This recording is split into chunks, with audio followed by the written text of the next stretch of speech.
No. All right. Thank you, everyone. Welcome to the Landmark Preservation Commission meeting of November 18th, 2025. I'm calling this meeting to order at 1:01 p.m. First, we'll have introductions of the commission. I'll begin. My name is Erica Warzel. I'm an architectural historian and preservation consultant, and I was nominated by the community at large. Emily? I'm Emily Hazen, designer and preservationist, nominated by City Planning. I'm Larry Sykes. I'm an architect nominated by History Colorado. I'm Bree Saman, an interior designer and project manager, and I was nominated by Denver Planning Board.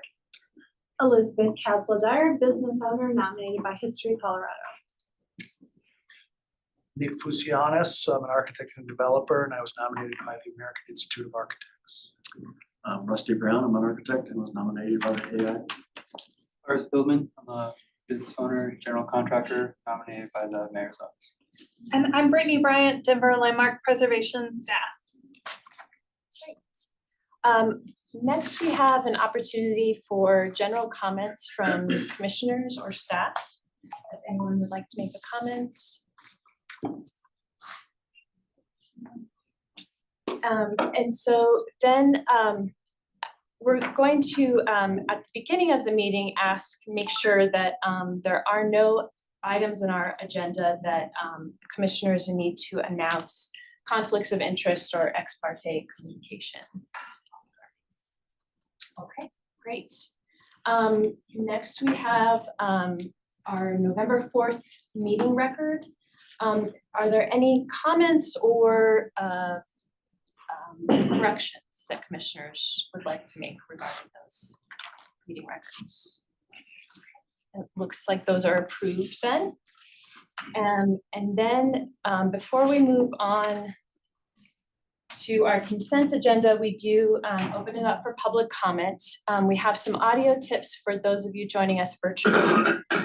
For better sound quality, we strongly encourage you to download Zoom on your device. And then from there, you can click audio settings to bring up additional items such as adding background noise suppression and testing your speaker and microphone and adjusting their maximum output volumes. For presenters or public commenters, when it's your turn to speak, you can unmute yourself by clicking on the microphone icon at the bottom of your screen. And you can also expand the menu next to the microphone to select your speaker and microphone devices and test them for their volume output.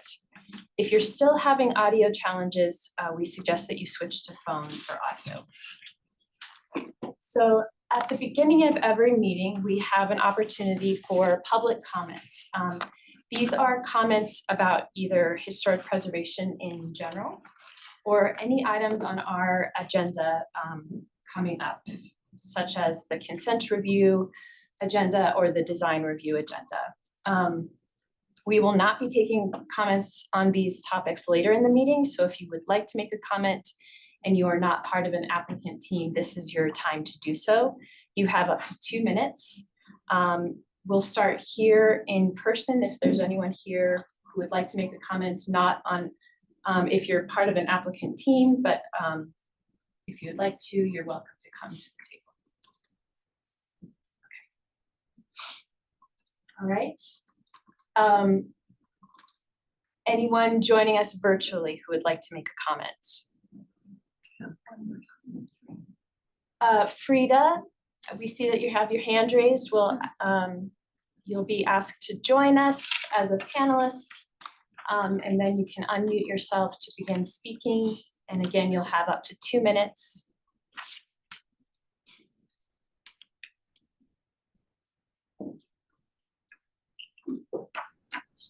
Okay, can you hear me? Yes. Okay, just basically that there's lots of studies and stats that back up the benefit to communities when there's multi-generational housing. The elderly that live with their grandchildren live longer, and the children benefit, and the community as a whole benefits. And besides our particular project, which is multi-generational, it would be, it's best for the community. And I'm glad that others see it that way. That's it. Can you clarify what project you're speaking about? The Acoma AD Tandem House. 345 North Acoma? That's right. Okay, great, thank you. Okay, that's it. Thank you. Thank you. All right. Anyone else virtually? No. Okay. All right, we'll close the public comment period. And again, those of you who are part of an applicant team, you'll have an opportunity to speak when we discuss your project. So now we're moving on to our consent agenda. These are items that are routine projects that Landmark staff has determined meet the design guidelines and are recommended for commission approval without discussion. So I will go through the consent agenda items by address. And then commissioners will have a chance to pull any of these items from the consent agenda if they would like for a more detailed discussion as part of a design review agenda item instead. And then we'll have a commission motion and vote on these items. So our consent agenda today is project number 2025-COA-758 at 2239 East Colfax Avenue in the Wyman Historic District. Application 2025-COA-921, 640 North Clarkson Street in the East 7th Avenue District. 2025-TAXC-031, 2741 West 35th Avenue in Potter Highlands. 2025-TAXC-033 at 823 32nd Street in Curtis Park G District. 2025-TAXC-028 at 3117 Stout Street in Curtis Park G District. 2025-TAXC-035 at 740 North Washington Street in the East 7th Avenue District. 2025-TAXC-034 at 544 Circle Drive in Country Club. And 2025-TAXC-019 at 901 North Race Street in Morgan Subdivision. Commissioners, are there any items on this consent agenda you would like to remove for discussion during design review instead? All right, then would someone like to make a motion? I'll move to present or to approve the consent agenda as presented. Thank you, Larry. Do we have a second? I'll second. Thank you, Elizabeth. All those in favor? Aye. Any opposed or abstained? Great, the consent agenda passes. If you have a project on this agenda, you're welcome to leave the meeting as your project has been approved, and you can work with Landmark staff to get your certificate of appropriateness, or you're welcome to stay with us and hear the rest of the meeting if you would like. So now we're moving on to design review. We have one design review project. These are items that we consider individually. We'll first announce that agenda item, and then we'll hear from staff who will introduce the application and their recommendation, after which commissioners may question staff. Then we'll hear from the applicant team who will have up to 10 minutes to make their presentation, after which commissioners may question them. We'll hear from staff for any clarifications if needed before we move into a deliberation for motion and vote. So our one design review project today is 345 North Acoma Street in the Baker neighborhood, and we will hear from Andrew. Thank you.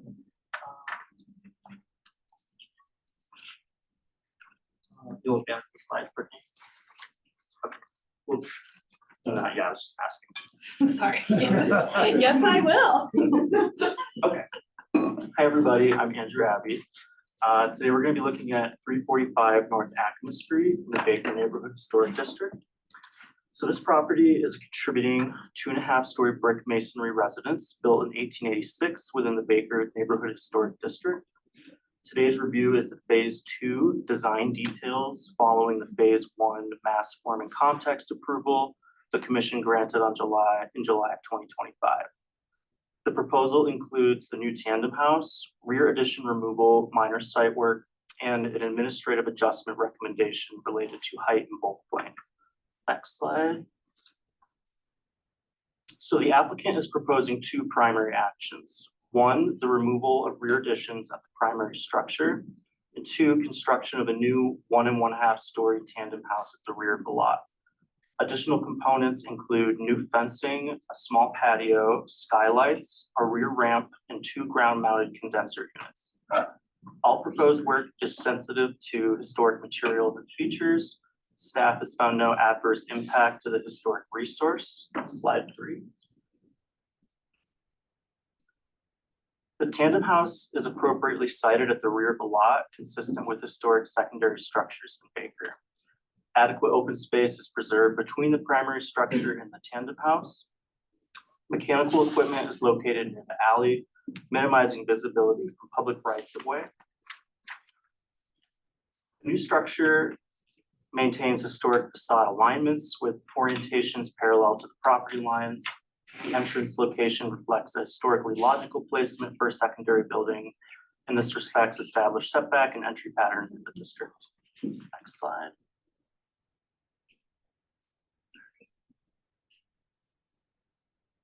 The tandem house includes compatible proportions, including foundation height, floor-to-floor heights, and vertically oriented windows. Dormers, brick soldier course, porch overhang mirrors the rhythms found in neighboring historic homes. At 1 1/2 stories, the building fits firmly within the scale of small historic residential forms in Baker. Window heights, foundation heights, overall proportions align well with typical patterns in the district. Exposed foundation height and finish match historic examples, and the brick cladding and limited shake shingle areas support appropriate material hierarchy. Next slide. The design strikes a balance between referencing historic architectural styles, Queen Anne and Denver Square, while maintaining simplified contemporary detailing. Contemporary elements such as steel porch columns and the Juliet balcony are restrained and do not detract from the district character. The building reads as current construction, but remains compatible with the surrounding context. Next slide. The central hipped roof with gabled dormers is compatible with nearby historic roof forms. Dormers terminate below the main roof ridge, keeping massing appropriate and subordinate to the primary house. The new structure's height and massing are compatible with secondary buildings in Baker and are clearly subordinate to the 2 1/2 story primary residence. Its rectilinear form and articulation align with typical smaller scale forms in the district. Next slide. The primary cladding is a standard dimension brick, which aligns with historic materials in the district. Fiber cement shingles are used only in appropriate secondary locations such as roof gables, and the material palette is simple and consistent with the district's historical material usage. Next slide. Windows and doors are vertically proportioned, appropriately recessed, and consistent with historic placement traditions. The double doors and balcony on the alley facing elevation provide a compatible but contemporary interpretation of traditional elements. Window materials meet guidelines for contemporary but historically compatible materials. Next slide. Fencing is located along traditional lot lines and remains behind the primary facade, consistent with historic rear yard patterns. Fence design is simple and traditional, using materials that align with historic examples in the district. Next slide. So staff, me, forgot to include a couple of guidelines about these specific rear additions. So I have included them on this slide to discuss them and updated the motion on the following slide. So the removal of the rear additions allows the original building form to remain legible and unimpaired. The new work at the primary residence is limited and remains subordinate to the original structure. So in the applicant submission, the applicant has taken a few slides and done a really good historic analysis with the Sanborn maps and all of the additions using all of the resources available to them, and has come up with a good argument as to why they can be removed and the new construction can proceed. Staff do not feel that removing these portions of these rear additions that are within the historic district period of significance will not deter or detract from the historic context or district. And next slide. So with that being said, staff is recommending approval. Staff also recommends approval of the administrative adjustment proposed, as strict conformance with both plane and height requirements would negatively impact the historic resource by forcing inappropriate massing modifications to the tandem house. And that's all for me. Thank you, Andrew. Commissioners, do you have any questions for staff? Can you show again where the bulk plane is? Yes. Oh. Yeah. So if you want to go back to the site plan too, Brittany, I did want to highlight this is maybe the second slide. The lot is very unusual here. It has Yeah. that kickback in it Fence. Yeah, up there at the top, so that's Ah. why the bulk plane is a little unusual in this. okay. Thank you, Andrew. Thank you, guys. I think we're ready now to hear from the applicants. Do we have It should be virtual. virtual? Okay. Ozzy? Yes, Ozzy and Alex, they're now. Oh, two Ozzy's, yeah. So Ozzy, I know you're familiar with this. You can begin when you're ready, and again, you have up to 10 minutes for your presentation. Am I audible? Yes. Great, thank you. Yeah, Alex won't be able to join. We had to send him out to an emergency site visit. So, yeah, so I am Ozzy Friedrich with Radix Design. Our address is 528 West First Avenue in the Baker neighborhood. Yeah, thanks so much, Andrew, for the very considerate presentation. We have felt very privileged to get to work on this house and for this client with their vision of the site and their vision of intergenerational living, with the family living in the front structure and grandma getting to live in the tandem house at the rear. It is the house itself is a really neat example of historic architecture with a lot of complexity and complication from multiple additions and renovations through the years, which, as Andrew noted, we did try to lay out in some detail in our submittal package. In terms of what I have to add to the staff report, there's not a whole lot. I would note. So since the mass and scale review, the tandem house did get a little bit longer in the east-west direction, as we found just kind of as a change that was needed to adapt to the owner's floor plan needs. Because of the extraordinary depth of this site, which, at 184 feet is over 50 feet deeper than a typical Denver lot. We don't think that extra 2 feet of depth is actually visible or apparent in terms of the scale of the tandem house. It certainly doesn't have a notable impact on the functioning of the site or the overall design. We should probably say a little more about the requested administrative adjustment. We did look design-wise at attempting to make this tandem house fit within the bulk plane, but it generated a very odd roof shape that we did show in the mass and scale review package, of kind of a steeply sloping roof that truncates at the top, and it is a very uncharacteristic form that you wouldn't see elsewhere in the neighborhood. So we're very thankful for staff support for the admin adjustment, and we think it makes it possible for us to do a tandem house that it really does fit in with the main house and with the neighborhood. And yeah, I think that's all that I should say right now, but very happy to answer any questions that the commission may have. Thanks so much. Thank you, Ozzy. Commissioners, do you have any questions for the applicants? All right, sounds like that's all pretty clear. Andrew, any follow-up? I did have one mistake in the staff report. I mentioned that the south facing facade was the entry door. That is a closet. I got a little mixed up in my cardinal directions. So other than that, everything should be fine. The revised motion is on the last slide, so it's not, yeah, that's the correct one. All right, thank you. Okay, well, we're ready to deliberate. Commissioners, what are your thoughts? That's what the danger of looking at me directly. Avert your eyes.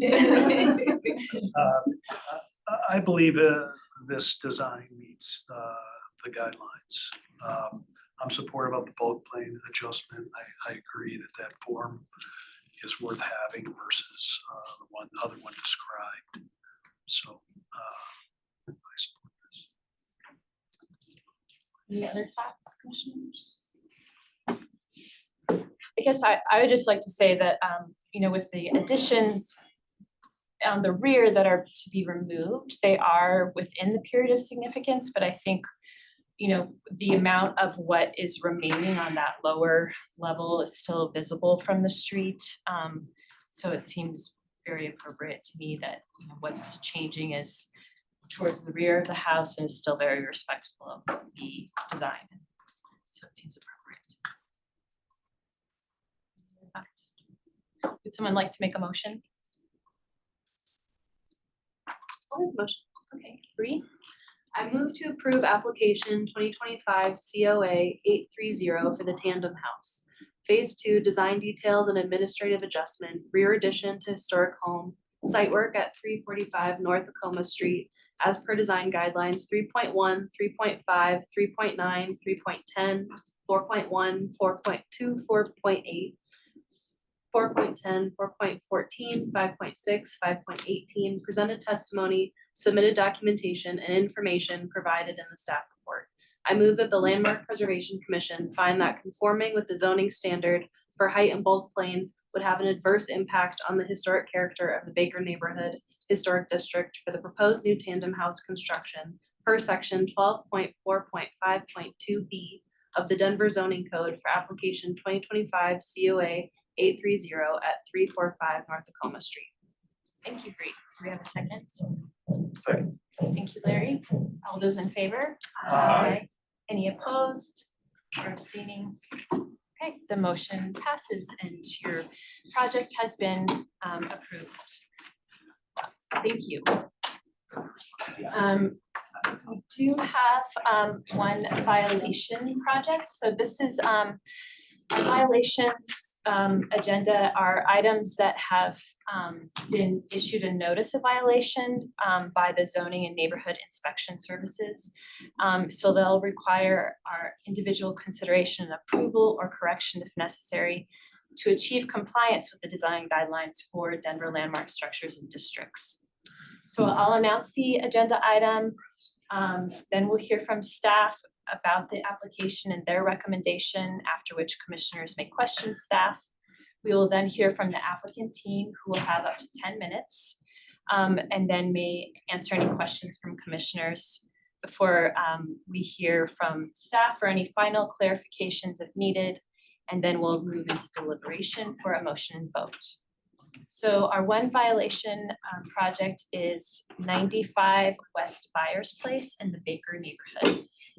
And this is application 2025-COA-714.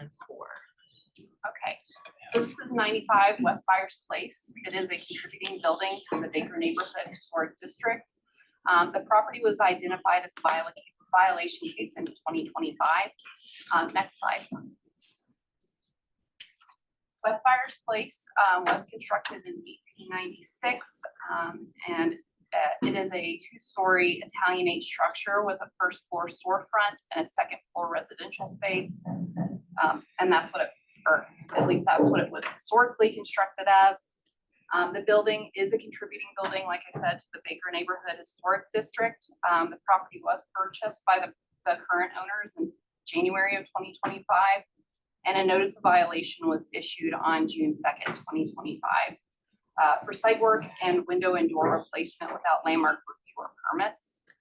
Staff have administratively approved violations related to the fence and mechanical units. That's that site work that I was referring to.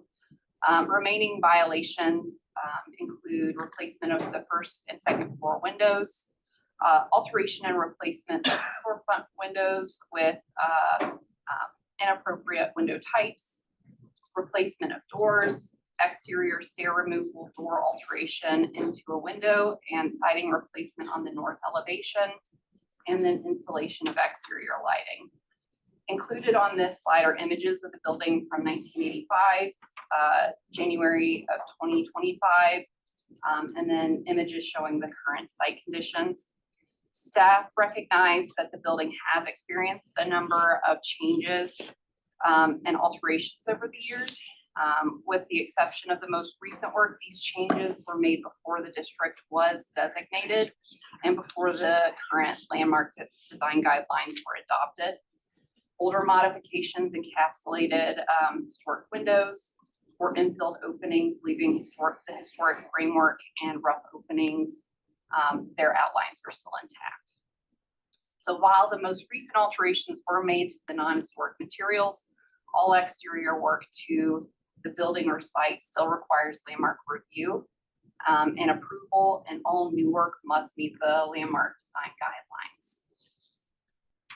And I've outlined the applicant's proposal on this slide, and we'll spend the next few slides briefly going over their proposal. So next slide. Pictured here are the site plan, the existing and proposed floor plans with door and windows noted and the lighting noted. Next slide.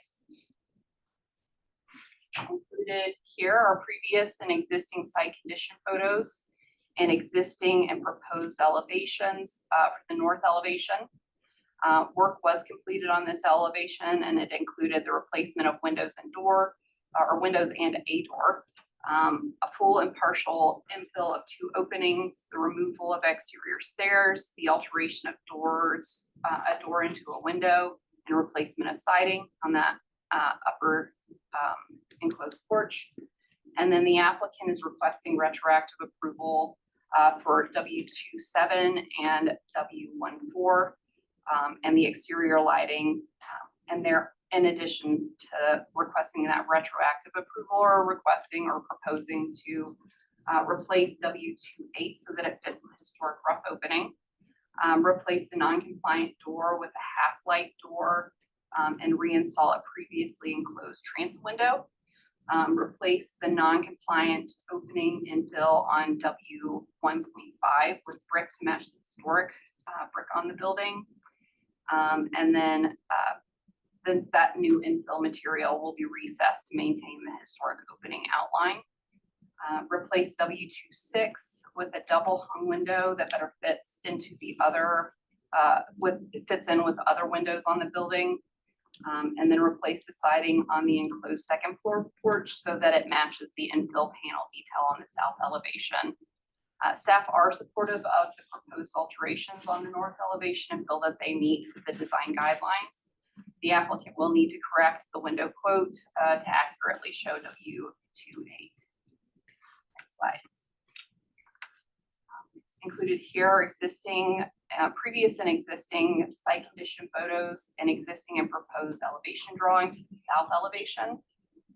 Work completed on this elevation includes included the replacement of windows and doors, alteration of the transom window or of transom windows, and installation of exterior lights.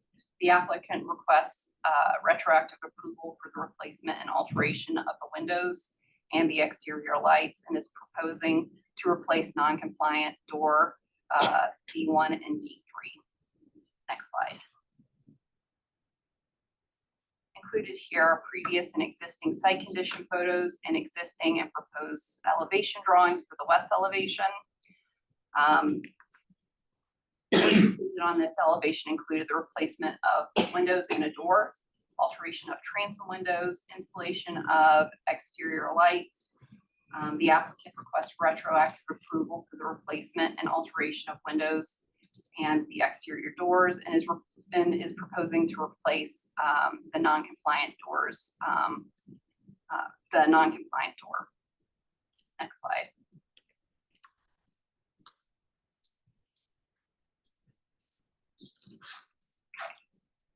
And then here is just existing and proposed east elevation. The applicant didn't do any changes to this elevation. They maintained the existing aluminum siding that's on the back side of that elevation and aren't proposing any alterations or changes to it in the future. Next slide. And then moving on, here are some on the left side of the slide are detailed and section drawings for the storefronts, main entry and upper story egress windows. And on the right side of the slide are materials images for the proposed replacement doors, lights, and brick infill material. Next slide. So in an effort to better assist the applicant with their proposal and the commission with its review of this project, staff have included an overview of the district designation in the staff report and have compiled supplemental materials assessing 95 West Byers Place, the neighborhood context, and broader Denver context. I'm not going to go over these in much depth because they're included in that supplemental materials, and I'm just not going to belabor it here. But I did want to note staff don't always do supplemental details or supplemental materials. We felt it appropriate in this case just to provide additional context for the commission. And again, our goal was really to help the applicant here. And honestly, I couldn't resist the opportunity to nerd out and collect a bunch of historic photos to help in assisting. So essentially what that documentation shows is that the district designation, the 2000 district designation, highlights late 19th and early 20th century commercial building types as contributing to neighborhood development. These commercial nodes typically house bakeries, grocery stores, just mom and pop businesses really that supported the neighborhood. Retail structures in this or mostly in this, retail structures in this district, including 95 West Byers, were typically located on corner lots and stood 1 to 2 stories tall. 2-story buildings often included a second floor residential quarter for the business owner. So the store was in the lower portion and then the residential portion was upstairs. And then the broader Denver, on the slide, yeah, the broader Denver storefront context shows storefront systems composed of simple low bulkheads, large display windows with transom windows above usually, muttons if present, and mullions typically had very slender proportions. Entry doors were typically single or paired with full 3/4 light or half light configurations. And in one case, and I've included that image on this slide, the entry door had a side light. Those entrances were often recessed as well, but not always. Okay. And then entrances would also have either a single transom above or a double transom, and you can see that in the Berkeley grocery store photograph there. And then now I'm just going to move on to an assessment of the application against the guidelines, citing specific guidelines. Okay. So starting off the assessment, staff would like to note or first cover parts of this project that do meet the guidelines. Those include replacement of the upper story windows with aluminum clad wood double hung windows that fit the historic rough openings and are inset into the wall, replacement of non-compliant secondary doors with wood half-light doors that better fit the character of the building, reinstallation of transom windows over the secondary doors, replacement of non-compliant infill materials with bricks to match the historic building bricks. The infill material will be inset 1 inch to maintain that historic outline. Replacement of siding on the north elevation so that it better fits with the siding on the south elevation and limits the introduction of a third siding type on that enclosed porch. And then installation of simple exterior lights that are compatible with the building's character. The applicant, again, will need to revise their window quote to cover W2-8. It just wasn't labeled in that quote. Next slide. So moving on, I'll begin this next section with a review of the windows within the storefront openings, address, and then I'll move on to address the entrance. So picture windows, transom windows, and spandrel panels fail to meet the guidelines and sub-guidelines related to size and shape. The windows do not fit the historic rough openings and have excessive infill framing, particularly at the sides of the picture window units, as well as the retention of non-historic spandrel panels in the display window openings. The framing around the picture window units further reduces the opening size and creates a simple and compatible window surround profile. Additionally, the profile, shape, and size of the transom windows have been altered from their historic appearance. The muntins and mullion details are overly heavy and do not reflect the slender profile seen in earlier photographs of the building's exterior and interior, nor are these supported by the historic context. Next slide. The installed window configuration does not meet the guidelines, sub-guidelines related to restoration based on historic evidence. The street-facing storefront windows have not been restored to a historically appropriate configuration using available historic documentation and physical evidence. Features and window configurations essential to maintaining the building's historic character as a commercial store are not being restored. As installed, the current window configuration is not compatible with the district context or broader Denver storefront context. Staff believe that the storefront character of the building can be restored with very little conjecture and in full compliance with the guidelines using remaining physical evidence, gathered documentation, and surrounding historic context. Next slide. Now I'm going to go over the entrance guidelines before closing out with staff conclusions and recommendations. So the proposed entrance does not meet the guidelines and sub-guidelines related to size and shape. Perimeter infill materials have been added, reducing the size of the opening to accommodate a standard door. Although the proposed door width has been increased 6 inches, removing some of that excess infill framing material, the opening will still contain roughly 10 inches of infill framing, and that's just based on the measurements I could gain from that detailed drawing. Additionally, the proposed 2-light door is more residential in style and doesn't fit the building's historic commercial store storefront character.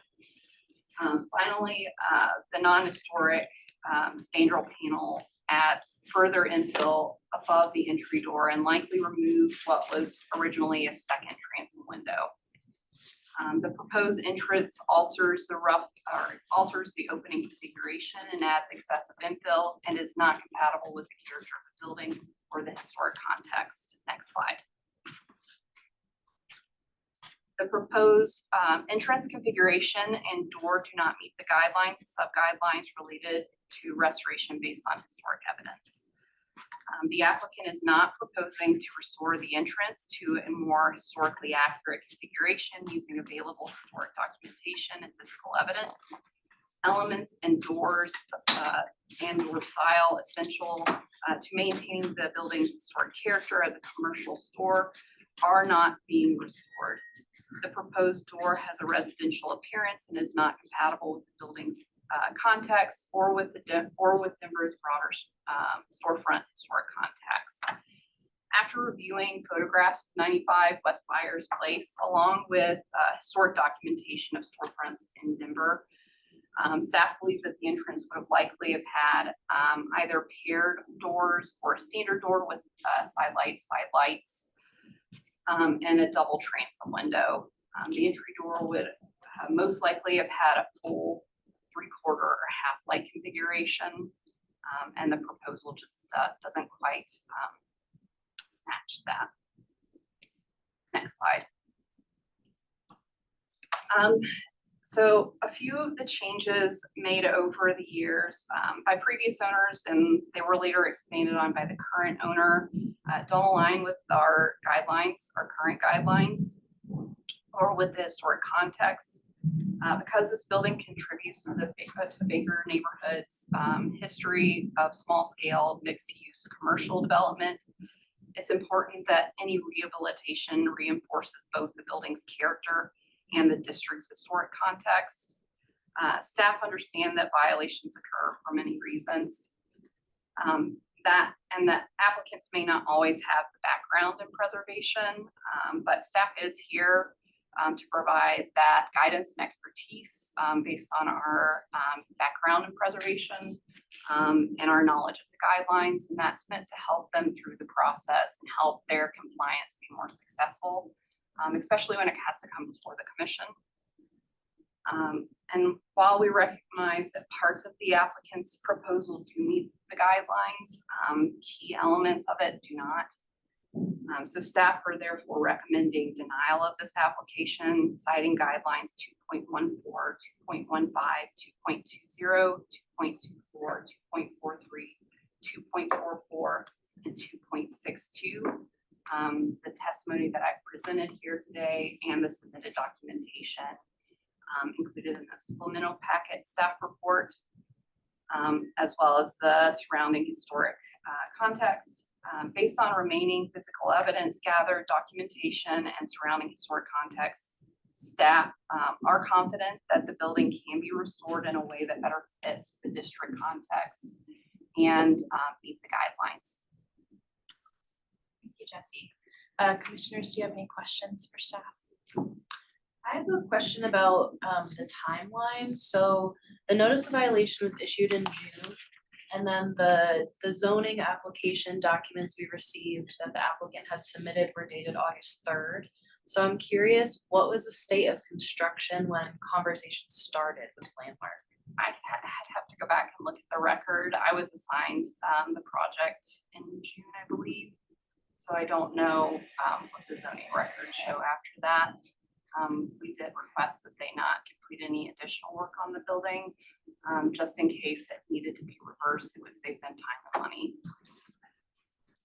And then I do just have one comment. You had mentioned that the supplemental material is not something that you guys typically provide. I just wanted to say that in this case, it was really helpful to have that, just to have some additional specific imagery to go along with the detailed information in the report. So thank you for putting that. Absolutely. Thank you. Any other questions, Lars? What's the, so it's a mixed use?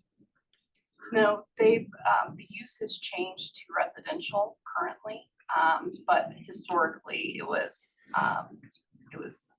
commercial mixed use. So residential at the second floor, commercial space at the bottom floor. The commission doesn't review use. We just review how this is honoring the context of this district. Any other questions? That was my question. Okay, thank you, Jessie. We are now ready to hear from the applicants.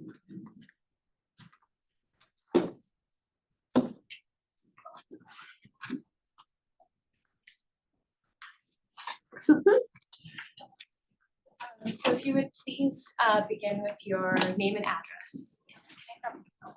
Yeah, whenever you're ready.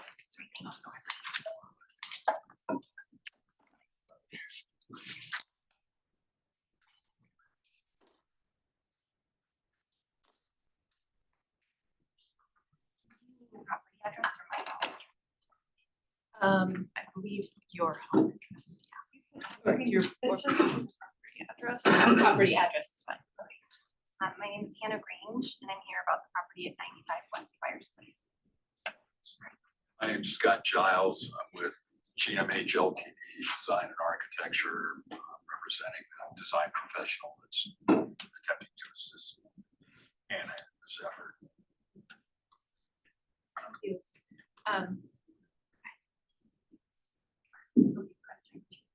The time is going. Yeah, it's right up Okay.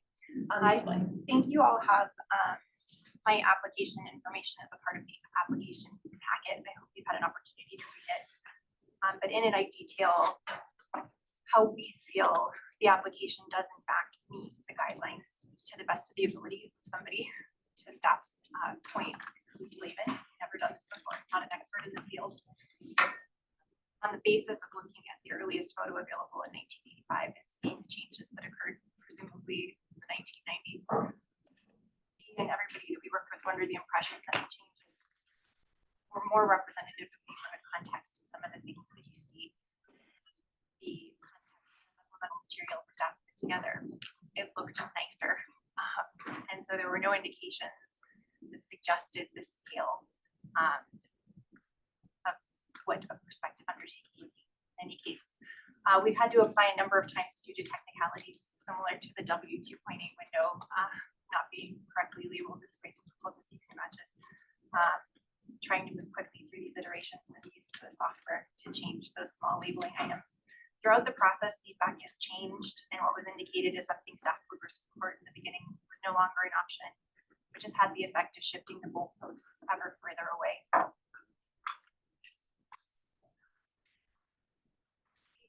Did a lot and looked at the guidelines to try and make sure that the materials that we selected were conforming and that the options that we selected were more in line with what a storefront would have been. The picture windows, of course, being something that's used in storefronts. Never thought, based on the rough openings that we discovered in construction, that they would have to be resized differently. And we were thrilled to be able to take down the drop ceiling and open up their story windows, which had been ported. There was an HVAC system between floors. I'm really proud of what we were able to accomplish. A letter that I had composed to discuss some topics is that we're seeking approval for retroactive modifications, and it's kept us from filing our building permit. It's negatively impacted our ability to sell. The application contains a number of modifications agreeable, and we do intend to perform the work quickly upon approval. If you're familiar with this property, you may have known about the previous state, but it was quite an undertaking to address the junkyard and the backyard. Never mind the full interior remodel. It was executed with great care. Our master brick mason made extensive repairs to address extensive degradation of the brick. We've passed all of our trade permit inspections and each incremental inspection on the building permit. The projects received astonished praise from building inspectors and thanks from countless neighbors passing. We sought always to minimize the disruption to our neighbors, ensuring that the project scope would not require the closure of sidewalks, for example. Our primary error was in replacing unserviceable, non-conforming with vinyl windows with conforming aluminum clad windows, and the heavy non-historic panel doors with better looking doors prior to obtaining landmark approval and modifying them. There's a story here. My first attempt at applying for approval occurred weeks before the windows arrived and were installed, but I digress. These changes resulted in the violations brought us here today. Staff seeking full historical restoration of the corner facade. They believe with a high level of certainty that the desired configuration is what existed, despite this earliest photo being from 1985. I emphatically state that this is not a feasible modification at this juncture. The existing configuration modified slightly aligns with historical context. It reads as historical retail while also aligning with the building's exclusively residential use. Even in its existing configuration, we're facing tremendous difficulty finding a new owner, with prospective buyers feeling that the retail-esque large picture windows with no setback are too exposed for daily living. Staff's recommendation is cost prohibitive. It would require closure of the sidewalks for an extended period, as well as a custom system to secure the building while the work is performed as the interior is fully finished. I'm embarrassed and frustrated by the situation. I've always been a diligent pool follower. I could not have imagined that in seeking to replace windows and doors to better conform and improve the aesthetic of a clearly degraded property, we would have inadvertently committed ourselves to possibly undertaking a large-scale historic reservation to staff's requirements that don't align with the use of the building. The alternative would have been to leave the windows and doors, simply non-conforming eyesores, or leave the property unsold, delaying the transition of its former resident to assisted living. It's all quite heavy and sad. Feels childish to say I won't do it again, but that regards both the violation and tragically the decision to purchase the historical neighborhood. I apologize for the circumstance we find ourselves in, but I'm hopeful that this experienced group can think of perhaps creative solutions to approve with modifications and bridge the chasm between where ideally it would be and where we are today. Thank you. So just to kind of wrap up, I think we've bottom lined this thing. We're down to one big argument. And it's about this right here. If you zoom in on the earliest historic record presented to us by staff, you can see this infill aluminum siding. You can see where the original transoms, clear stories, were paneled over with just temporary battens in the plywood. And this lip that you see right here is actually existing out there now on the building, if you could take the time to go out and see it. If there was ever a transom here, it was filled in a long time before the client purchased the building. We can just zoom out again. Same goes true for the bulkhead. This was last year at purchase. You can see that the aluminum siding had been removed. You can see that drip edge that I pointed out in the earlier photo, and you can clearly see that someone at some point before this picture was taken had rebuilt these infill storefronts with a rather classical bulkhead storefront spandrel system. Could you zoom out one more time? If you notice, these were the infill windows. They'd been enlarged at some point, and these matched these, which are the rough openings that the client found. And in my professional opinion, this basic bulkhead spandrel system was in place long before the district ever became historic. And this system, if you had a chance to look at my response, it's well documented across Denver. Scott Giles, 123 West Bay Hunt. I actually live in the neighborhood, and I've walked my dogs past this house for, well, it's a house now. It's not a store. For almost 30 years, and I applaud the efforts the clients made. They made a few poor decisions on door selections. Again, it's now residential, so the doors we're recommending have a more residential flavor. I'm not sure what else that I can add to the equation, but again, in my opinion, this was there and they just uncovered it and restored it. And now staff is asking us to rip essentially the entire thing out and replace it with a different system. And that really mystifies me. Thank you for your time. Thank you. Commissioners, do you have any questions for the applicants? Yeah, I'm gonna repeat the same question I had for Landmark, but they weren't able to provide an exact timeline. So I am curious, could you guys provide some insight into the time, what point of construction you were at when you received the violation in June? It's nearly done. So we have been in contact, starting with the purchase of the property in January. And at that time, being new to this, we had a quote for replacement of vinyl windows. And I spoke to Crystal and the staff grouping and let us know, like, hey, those need to be wood. And at the time, the first quote I got on windows, as you can imagine, was exorbitant just for vinyl. And I talked to the architect that was on the building permit project, and he said, hey, I need the good, like the go or no go on windows. We can get this building permitting. And at the time we had to say, final windows, we'll figure it out. So we started thereafter working on getting quotes and figured out we could go direct to Pella, worked with the Pella rep. Of course, with the change in politics, there was a lot of pressure to go ahead and order materials. So we ordered the conform, we went through the guide, we selected the aluminum clad windows, we read about storefront windows and how picture windows can do that. The Pella guide advised us on that.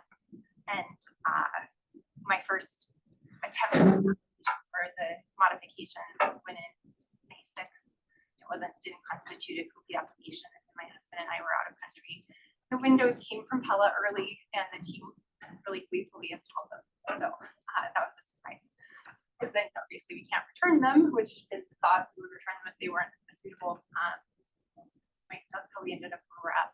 But that was the timeline. So the stop work order, I think it was literally 2 days after the windows of those went into the violation was posted. And the stop order was for external only. So the images that you see don't include finished trim. And there's proposals in the existing application to make more aesthetic modifications to try and align framing better to more suit the intentional framework. I think there's some comments on the rounding of the trim that's easily remedied to flat. But since then, there's been no exterior work done except for the finalizations of the brick repair. And I'm the second design professional on this, but sort of the history. They had pulled a full interior tenant finish permit that was done by the book.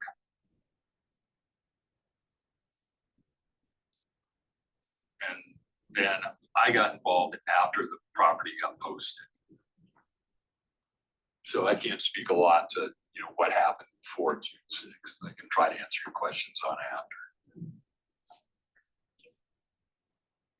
So yeah, I guess related to that, so it sounds like there was some degree of awareness that you had about the existence of, this being in a landmark district and there being guidelines for that. Were you aware that doing that work would require approval from landmark? Yeah, that's why we hadn't done it. We had prepared the application. So this has all been tremendously expensive and we poured way more than we got into it. So I wanted to undertake to do the landmark application myself. That's not actually possible. My mom always raised me that the city's not supposed to create processes that average citizens can't do themselves. This is one of those. I can't do the drawings. I can't do things to scale. But I was going to try my darndest because we're out of money.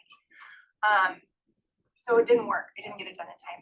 We were surprised that they were installed. It was not our intention to install the windows or the doors until we had approval. However, as I say in my materials, never would I ever think that applying to replace windows and doors that better align with the guidelines need the restoration that's being requested at this point. Like I worked with a lot of professionals and had a lot of construction goals through a lot of people that are more familiar than I, and not one of them suggested, whoa, wait a tick, you're gonna have to do a full storefront system here. Because they all saw the changes that we were making on a building that's been zoned residential, I think, since the 60s. And it needs to be a home also. So it felt like, wow, this is so cool. It's always going to read as the corner store that it was as people go back and look at the history. There's no picture of it from 1896, so we can't say definitively what exactly it looked like, but it will always be reminiscent of that. And I think the improvements still carry that spirit while making a cozy home. The listing is up. I don't know if it's something that you can go look at, but do good enough what you need to kind of get a feel for just how much you put into making it a really beautiful home. And in my deep dive and to get my arms around it, so to speak, from the construction photos that Hannah provided me and what my eyes were telling me on site, they attempted to follow the guidelines. They did not change the rough openings they found, with the exception of that W28 on the north side and the rear elevation. All the windows you see are the rough openings as found during demolition. And do take a little offense to this continuing argument I have with staff about the clear stories, because the only modification the client made, and the window orders back it up, where they took the original sashes as uncovered inside and out once the paneling was removed and the drop ceiling was pulled out, and the mullion and the trim is what you see is what you get. And all that was replaced was the actual glazing. And you can see from this interior shot, before any of the new framing's put in for thermal envelope considerations, clearly you have the band of the bulkhead. Clearly there's the band of the transom. And then there's the clear story on top.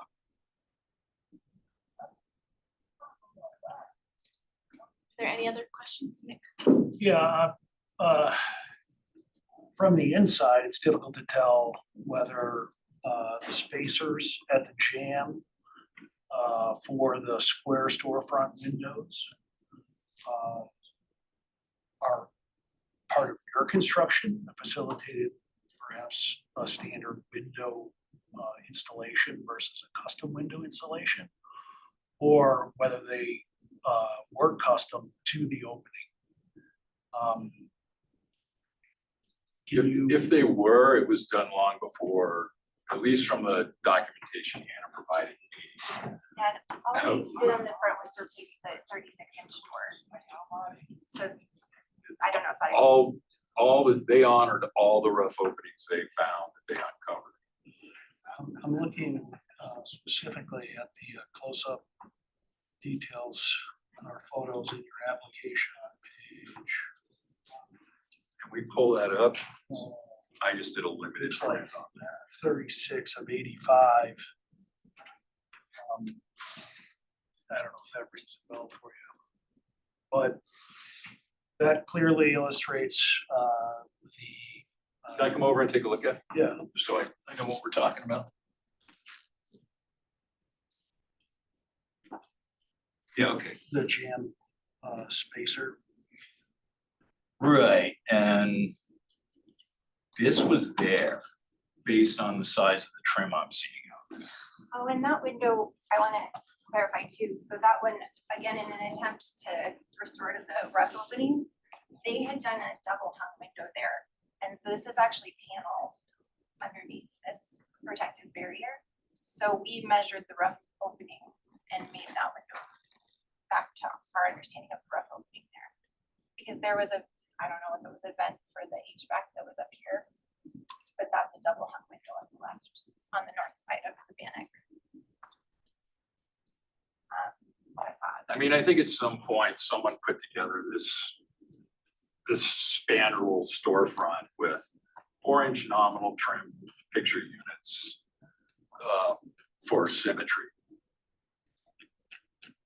And that's what was uncovered and they attempted to restore. And I think that you see that a lot, at least I thought, and I don't know what exactly I'm looking at, but in the supplemental materials. And I also did go through the trouble of looking up the use of all of the supplemental materials. Every single one is mixed commercial or commercial. So this is truly a unique situation in that this building is purely residential.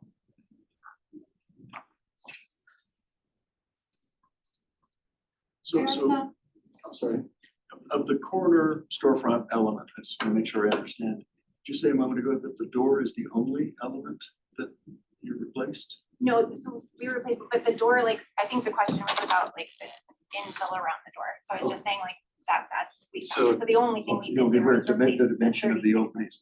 Yeah, we did. So basically, the glass and all the clear story has been replaced, and obviously everything's been patched, putty, repainted. This unit got resized a little bigger because it was a double hung, but this is a new unit. This is a new unit. This is a new door. This is a new unit, and all this vertical trim was and horizontal trim was as found. And again, the builder made a poor choice on the inside sleeve trim, which is where we're recommending that be removed and go back to the 1x4 and the quarter round to match the rest of the system. I think we had a staff. Yeah, I would just like to offer Amy Amadon, representing Landmark staff. Your focus here is to make a determination related to the guidelines. There have been a lot of questions about timeline. And so I do want to offer that the situation is what it is.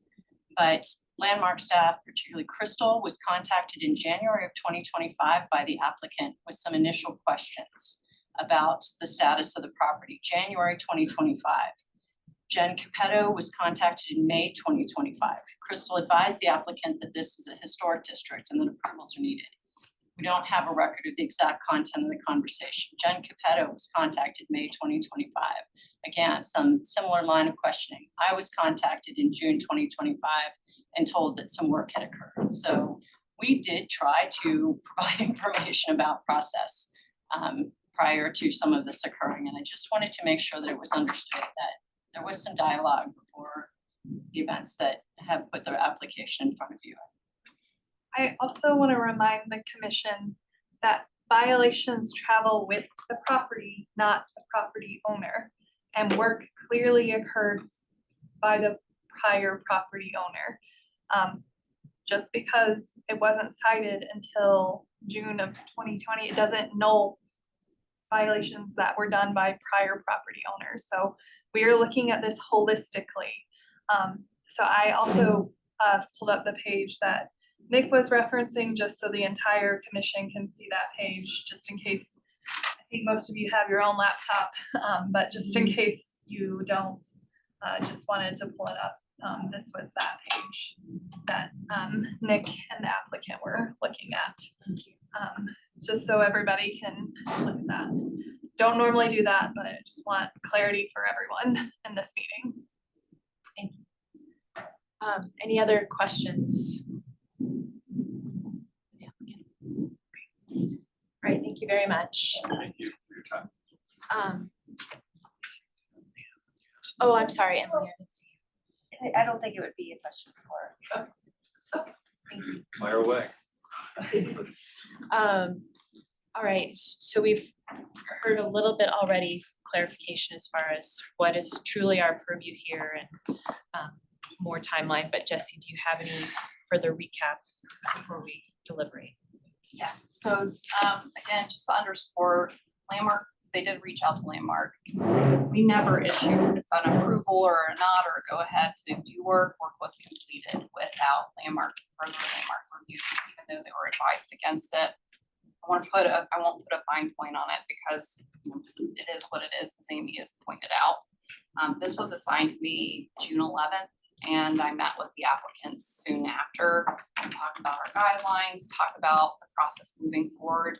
It's unfortunate this work was done, without the assistance of Landmark staff, because that's what we're here for. We're here to help the applicant meet the guidelines, not create a violation, and in this case, because it was replacement of non-historic materials, if it would have been something that met the guidelines, it would have been an administrative approval. You guys would have never have had to see it. That was the whole purpose of us putting together the staff's supplemental materials, was to provide that feedback to the staff. Usually we encourage applicants to gather that information for themselves, but as this applicant has indicated, she didn't have the know-how, and that's what I'm here for. And I've tried to do. It's not to be argumentative or be adversarial at all. It's to help get this project to the best outcome possible that meets our guidelines. And I know that some of this work was done prior to designation, prior to our current guidelines. But we had an opportunity here and still have an opportunity to restore this building back based on evidence, based on context, and based on physical remnants, to return it back. And again, as I said before, the purpose is we don't review use. We review compatibility with the context and how is what's going in place honoring that context. It may be a residential structure now, but it was historically a residential commercial building that served the community around it. And it should read as such. And we've got enough evidence, information, and there's plenty of detailed photographs of the interior and exterior of this building that would help get this not exactly how it was, but pretty darn close to what it was. And that is what staff's recommendation, that's why staff's recommendation is what it is. Thank you. May I ask a question of staff? Yeah, go ahead, Emily. I'm just trying to kind of figure out the scope that is, you know, there was an understanding that it was like, you know, give about the storefront system and rebuild. Is the recommendation for one, do we get into what the recommendations are, given that this is a violation? Like, is that an appropriate use of our time right now? I think during deliberation, it's important for the commission to speak to how this does or does not meet the guidelines. You all also have an expertise and background in this, and staff and the applicant have provided very detailed information for you to make that assessment and comment on it during deliberation. I'm sure whatever your comments are during deliberation, regardless of the motion, will be helpful for staff and the applicant moving forward.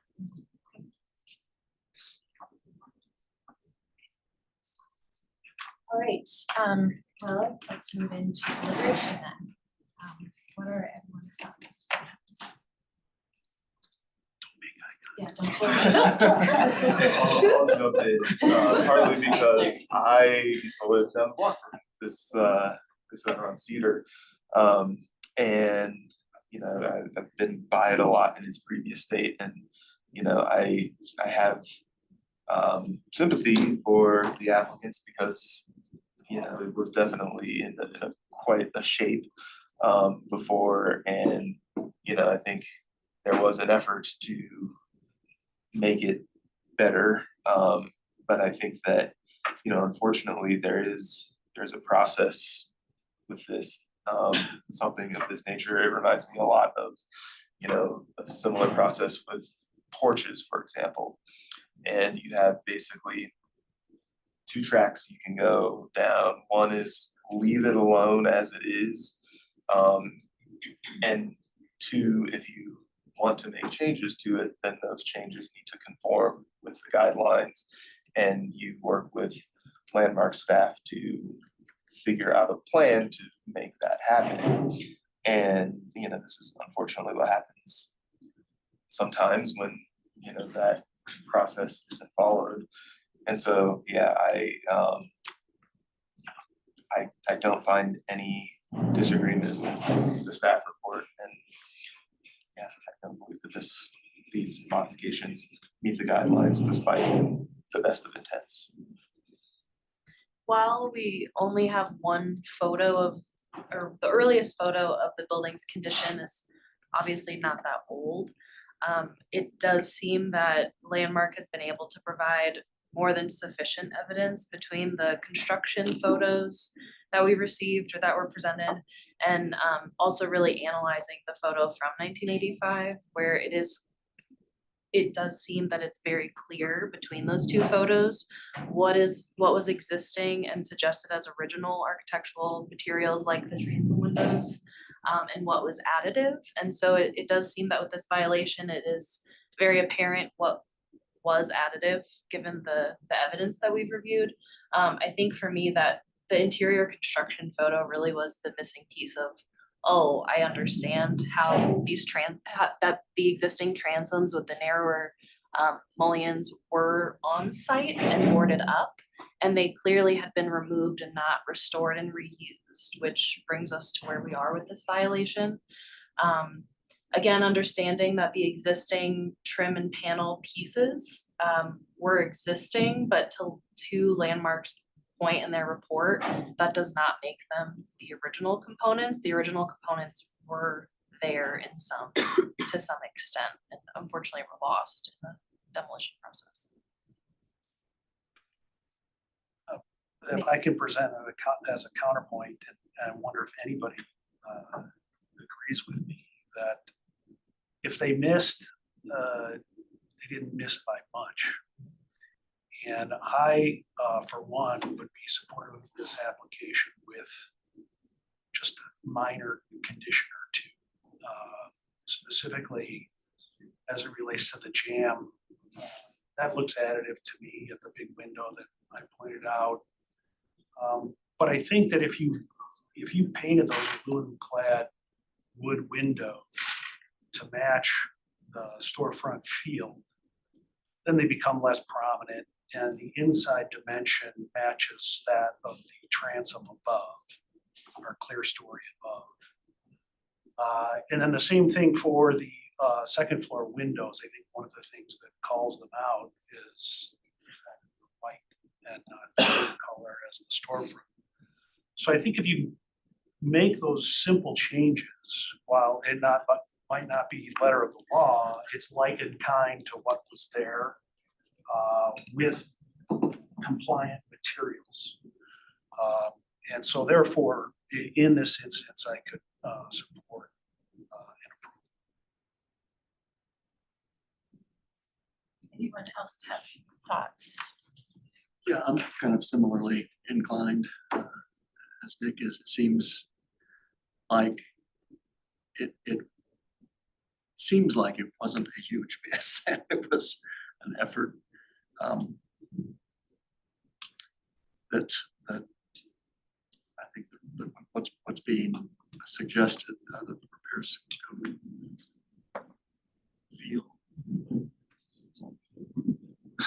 feel a little inappropriately heavy to me. I don't want to be punitive here. Yeah, I mean, I think it's difficult to separate the kind of empathy for the applicant as far as you know, good intentions and what they were trying to do, and of course the cost of things. I guess I do take issue though with, I'm not sure I would still characterize it as close enough. I think with the, especially between what were the clear story windows originally and what was likely the store window below it. Now we have this, it's being called different things, a bulkhead, I guess in some instances. I'm not convinced that that ever would have been there in the historic configuration based on the physical evidence that we've seen in some of those photos. And so I think overall it's just reading as much more heavy than a storefront from the turn of the 20th century would have been, which of course was really to allow as much light into the commercial space as well as an opportunity to showcase the wares that were being sold. And so while, you know, there's been some discussion about, again, which is not under our purview, of the use now being residential, I think the opportunity for this building to read as a turn of the 20th century commercial building is very much muddied by this these heavy infill pieces that aren't just around, you know, the picture windows, but are really what's reading as trim, because trim has been applied to them, but it's not really what would have been there historically. So as far as tying it back to the guidelines, I do think 2.14 is the most relevant as far as the historic pattern and proportion of those window openings is lost with what's changed. And again, this isn't, I have sympathy for the applicant, but what we're being tasked with is really to think about the guidelines. That's my take.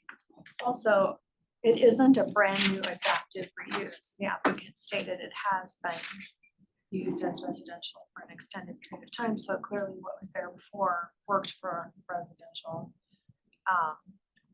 But it's unfortunate that the applicant didn't work more closely with staff early on, because as we all know, once you touch the outside, you have to follow all of it, and they touched the outside. I mean, adaptive reuse doesn't give you a get out of jail free card for the exterior and what it's supposed to look like under the guidelines.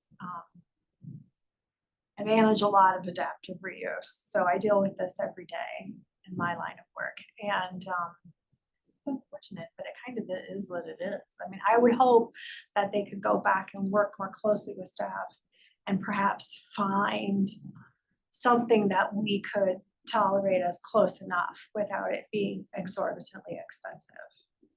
And actually, to that note, Elizabeth, the guideline 2.44, I think again is just so clear and specific on restore an altered storefront to its original design. And back to what Brittany was saying, that's not something that one owner doesn't do it and then the next one can keep it. That is ongoing despite ownership. It is attached to the property itself. So that provides a lot of clarity for the condition of this violation we have here. And I think another point that came, I guess another thought I had asking the architects on the commission. So with those walls out of curiosity, or with the transoms that we're talking about out of curiosity, to get a different window type that has that thin divided light piece in it, is there anything, I guess, like, are there any limitations with doing a new window like that? Like energy code came to mind. I understand that's not in our purview, but I was just curious. There's also wind load. Yeah. The design lateral load is much greater now. Yeah, I mean, my understanding would be that what appears to have happened here is that they put some kind of glass units in, whether those were insulated and meet current energy code or not. It's hard to know, but because those are all sort of set into a wooden frame that's site built, there's a lot of flexibility in terms of how that can be achieved in alignment with the requirements and with the original profile.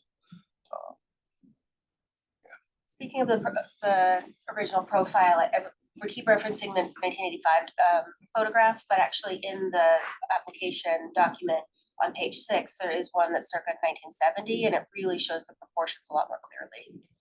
So I just would want to call that to note. That's the same photo. It's the same It's photo. 1985. Apologies. I had the date wrong. Oh, It looked different because of the bars. Sorry. Are there any further comments or thoughts from commissioners? I'm not sure where we're at as far as numbers go. Yeah. So I'm not sure if we have a quorum for a vote, but we can give it a go. Really heard from Emily or Lars yet. Well, I think, Well, this isn't providing my own expertise, but I guess just wanted to have a clear understanding of what the restoration that we're proposing. Like, I would hesitate to take out more original material in order to satisfy the proportions. And I'm just trying to think of how, like, it would just be removing the trim, removing the wood, and then I don't know. I'm sorry. I'm a little bit off today, but I'm just trying to understand what the scope of the restoration would entail in this circumstance, because I'm trying to figure out like how much original material might be lost in that process. And that again, was directed to her originally, but I'm not sure we can answer yeah, that or that's give just a that demo to thing. them. It's just Yeah. expressing concern. I mean, I will say being read at like that kind of middle band now, I don't think is original material. And so if that were to be removed, I don't think that would be loss of it yet. Lars, did you want to share your thoughts on this? We haven't. Yeah, I think there's obviously evidence that there were slimmer banded windows with tiny or very small Montan designs, but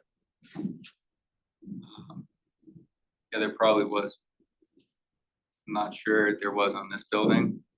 To me, it's driving by, it still reads a storefront, you know, transom in two pieces and a bigger light underneath. So I think of that with Nick.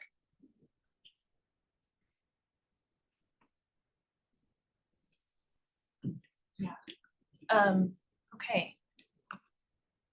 Are there any other thoughts that commissioners would like to make? Or would someone like to make the motion? Give it a try. I'm gonna put the suggested motion on the screen, obviously. If you feel It's suggested, differently, yeah. and you're making the motion. I'll go ahead and read the motion. I move to deny application number 2025-COA 714 for the violations of 95 West Fires Place for design guidelines 2.14, 2.15, 2.20, 2.24, 2.43, 2.44, 2.62, presented testimony, submitted documentation, and information provided in the staff report. Thank you, Larry. Do we have a second? Second. Thank you, Bree. All those in favor? Aye. Can you raise your hand if you're in favor, please? Okay. Okay. 5. All those opposed? And it doesn't look like we have any abstaining. So that is 5-3, which means the motion passes. And this project has been denied. So I just want to thank you all for your time, your careful deliberation on this, and wish the applicants the best going forward.